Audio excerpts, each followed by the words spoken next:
Les festivités de Saint-André-les-Alpes, fête patronale et semaine bouliste. La fête patronale de Saint-André-les-Alpes reste un moment attendu et incontournable de la saison estivale. Chaque année, le comité des fêtes prépare avec soin le programme des festivités. Les fêtes patronales sont des moments importants pour le territoire et pour la vie économique des villages. Cela demande un grand investissement humain et bien souvent matériel. Il faut aussi, comme toutes les animations extérieures, avoir un peu de chance pour que le soleil accompagne toutes ces journées festives. Le dimanche est toujours le lieu de la cérémonie devant le monument aux morts, mais aussi le moment de faire les remerciements ainsi que présenter le programme, qui n'est que dans sa première partie. Serge Prattot, le maire, n'a pas dérogé à la coutume, et c'est devant une foule nombreuse qu'il a procédé au remerciement des autorités présentes, conseillers régionaux, conseillers généraux, le député, les maires, les représentants de la police nationale, les porte-drapeaux toujours fidèles, comme Roger Lamotte et ses 100 printemps, M. Pellegrino qui n'a lui que 91 ans, suivra le dépôt de la gerbe du comité des fêtes, la minute de silence et l'hymne national. Après ce moment solennel, Serge Prattot remercie toutes les personnes qui s'investissent tout au long de l'année au sein du comité des fêtes pour la création des animations, donc la fête patronale est un pilier. C'est une équipe soudée et nombreuse qui prépare avec ferveur et application ce programme. Il associe à ses remerciements l'équipe de l'association bouliste qui propose chaque année du jeudi au mardi des concours qui ont toujours un succès régulier et permet aux amateurs de pétanque et de jeux provençal de se retrouver pour concourir sur les nombreux terrains préparés par les bénévoles qui ne ménagent pas leur effort pour que la fête soit réussie. Il précise aussi, comme tout un chacun a pu le remarquer, le podium est plus imposant, c'est celui de la ville de Laragne. En effet, de groupe musical de samedi soir avait besoin d'un espace important. Il a donc fallu trouver une solution, les contacts, les bonnes volontés ont permis de remédier sereinement à ce contretemps. Il remercie pour cette occasion la Mielerie Chélan pour le prêt du camion qui a permis le transport du matériel de la scène. Sur nos territoires, la solidarité et le partage est primordial et son utilité a encore été montrée.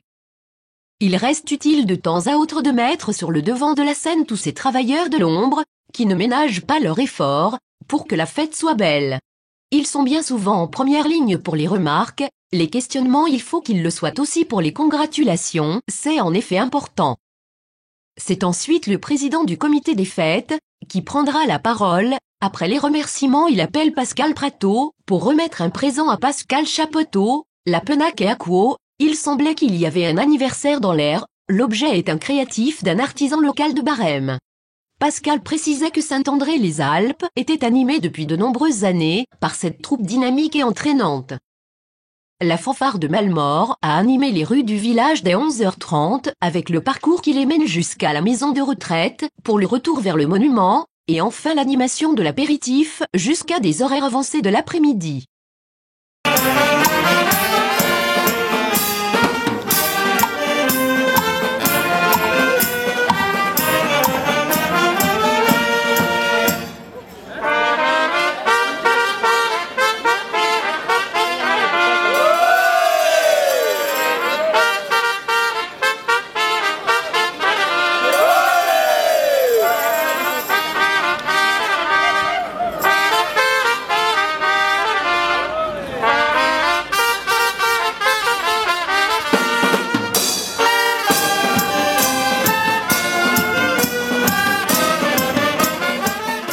Après les collations, il serait l'heure de se restaurer, on pouvait rentrer tranquillement dans sa demeure ou pourquoi pas se restaurer dans un des restaurants pour poursuivre la fête vers 15h avec les parties de pétanque pour les plus agiles. Les organisateurs nous ont glissé qu'ils n'étaient pas mécontents de la fréquentation et du déroulement de la compétition. Il n'y a eu que le samedi où la pluie est venue perturber le concours vers la fin de la compétition. Les 3 concours de pétanque étaient tout à fait dans la constance des années antérieures de l'ordre d'une 60aine d'équipes à l'inscription, ce qui reste tout à fait correct. Nos amis boulistes se sont régalés et des tonnes d'acier auront parcouru le parking, transformé pour leur en boulodrome. La mise en place de la sablette, indispensable pour une bonne compétition harmonieuse, a demandé une implication du staff technique, surtout après l'orage.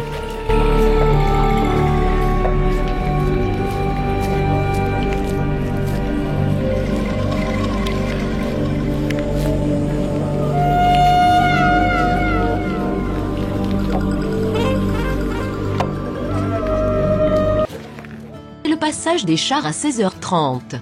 Le deuxième passage sous les lumières du soleil révèle toujours un aspect différent de la sortie nocturne. À la présentation, c'est toujours Pascal Prato.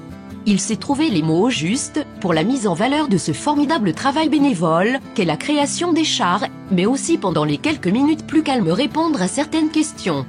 Par exemple, pourquoi il y avait un peu moins de forains, juste une question de calendrier et de week-end.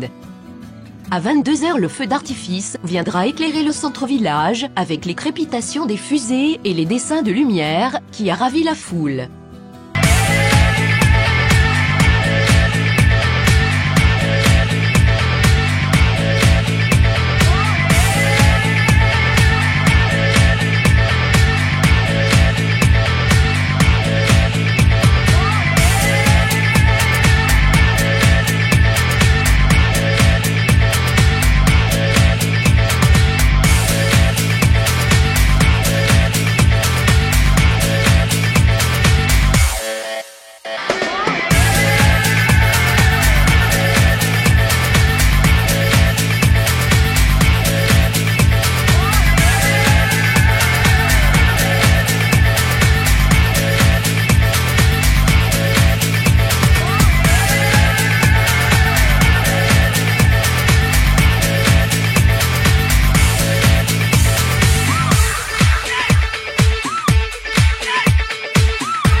Les jours suivants seront consacrés à la compétition bouliste de la Longue Provençale. Moment sportif toujours très apprécié des compétiteurs, pendant 2 jours Saint-André-les-Alpes vit au rythme des jets de bouchon, du pas directionnel du pointeur et des 3 pas caractéristiques de cette discipline pour le tireur. Il n'est pas rare de voir quelques champions venir montrer leur savoir-faire. La compétition reste rude et il n'est pas couru d'avance de les voir en phase finale le mardi soir. C'est cela la compétition. Le concours principal a pu accueillir 99 équipes, ce qui est bien dans la lignée des autres années et démontre bien une constance. En 2012, il était 102 d'après nos recherches. Une belle stabilisation au vu des informations sur l'ensemble des compétitions boulistes reconnues, parues dans les divers médias boulistes. C'est une belle récompense pour les organisateurs. Car ce n'est pas si simple de gérer 300 joueurs de boules pour qu'ils se disciplinent tout au long de la compétition. Il faut reconnaître que l'ambiance des joueurs de longue est toujours plus conviviale et il n'y a que rarement des sorties de carton jaune, mais il faut toujours savoir pallier aux questionnements, aux écarts d'horaire, aux désaccords, etc. Ce qui est sûr est que cette compétition est une source non négligeable pour la commune et les commerces de tout le village. Saint-André-les-Alpes reste une des seules communes qui a des structures adaptées pour organiser de tels concours, et son ampleur et sa renommée est bien constante. Si l'on rencontre quelques champions de France, comme Christophe Martello, champion de France 2013, ou Christian B, demi-finaliste 2013, ou autres compétiteurs de haut niveau, ce n'est pas pour rien. Mais il n'est jamais facile d'arriver au bout et même les têtes d'affiche ne sont pas sûres d'arriver à bon port tant les jeux sont sélectifs et différents. C'est ce qui fait le charme et la difficulté de cette belle compétition bouliste. On peut d'ores et déjà annoncer que le demi-finaliste du championnat de France, Christian B, étonnant du titre à Saint-André-les-Alpes, en a fait les frais, puisqu'il a perdu au deuxième tour contre l'équipe gagnante en 2011. Christophe Martello et son équipe a participé à la consolante, ce qui met en avant une compétition sélective. Comme souvent dans le sport, rien n'est écrit d'avance, et chaque boule doit être réfléchie et jouée avec application. Le provençal reste un sport où la condition physique est importante, surtout pour les tireurs.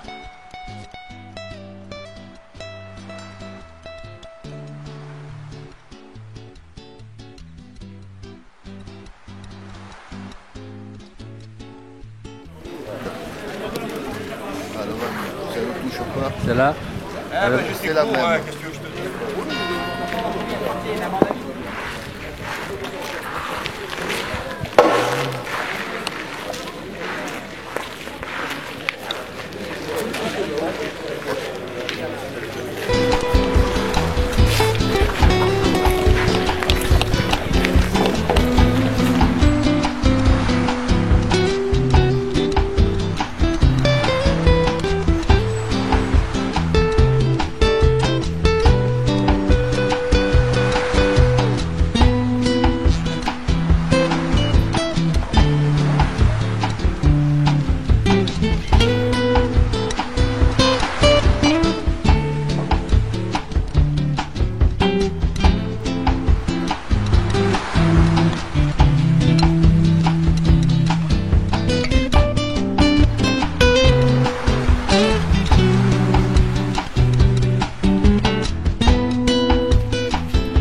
La tradition de la finale nocturne est toujours présente.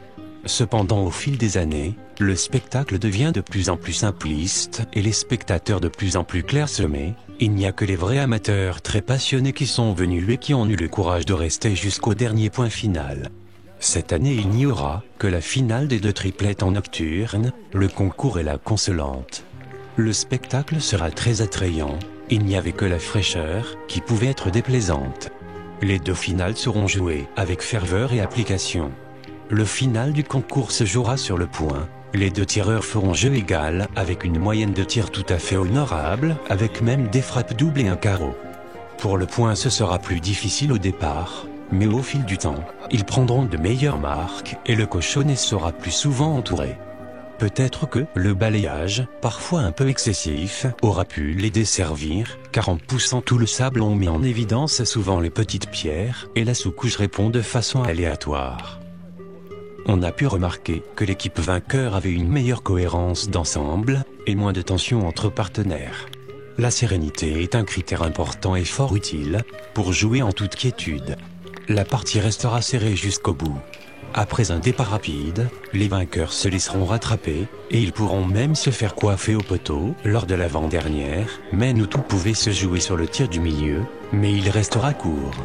Ils n'avaient pas eu l'occasion de tirer. La dernière main verra de multiples rebondissements au point, avec pour dernière ressource du milieu une poussette calculée de quelques centimètres pour se faire 3 points, à une trentaine de centimètres du bouchon. Il ne restait alors que 2 boules au tireur. Dès son premier essai, il reprit le point, ce qui mettait fin à ce beau concours provençal 2013. Pendant ce temps se déroulait la partie du complémentaire, une partie qui semblait fort disputée. L'ambiance était tout à fait conviviale. Il faut dire que les 2 équipes locales se connaissent de tout temps et savent bien que ce n'est qu'un jeu. Il faut rester concentré pendant qu'on joue, mais pas besoin de labourer le terrain pour savoir où marquer sa frappe et doser sa force. D'ailleurs, ce jeu aura été tout aussi performant que les grands finalistes. Les supporters locaux de cette finale ont semblé bien plus heureux de leur spectacle, du moins il était plus expressif et aucun joueur ne s'en est plaint. Ils fêteront comme il se doit leur victoire et leur accession à la finale au Bar de Provence.